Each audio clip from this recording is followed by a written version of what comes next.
and our yeshivas are truly a Migdash Ma'at. So Migdash Ma'at means a miniature Migdash. The term came into use 2,000 years ago, plus actually, almost 2,500 years ago, when the Jews went into exile. They gave up hope, they had despair. The end of the first Migdash era, and Yirmiyahu predicted it. They said it's going to happen. The Jews said, no, no, no, it won't, it won't, it won't. And it happened. And they said, oh my gosh, we really were exiled. Mikdash is gone. The relationship with God is over. And Yechezkel said, it's true. It's true you don't have a Mikdash anymore. But a Mikdash Ma'at, you still can have a Mikdash. A Mikdash Ma'at, not the real Mikdash anymore, but a miniature Mikdash. You can still relate to God through the shuls and yeshivas.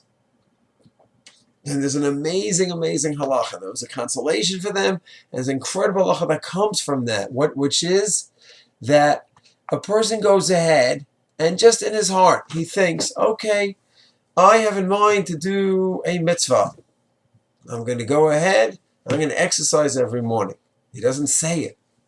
I'm going to go ahead and I'm going to have ruta every morning. He doesn't say it.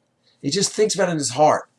So the poskim say that that's not an eder, just going ahead and thinking about something. It's nice that you have such a machshav, but that's not binding halachically.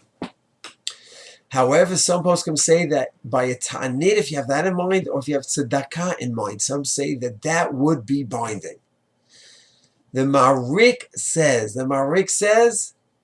that there's a svara to say that if you go ahead and you remind, just in your heart and mind, to give money, make a dedication to a shul, that would be binding according to everyone.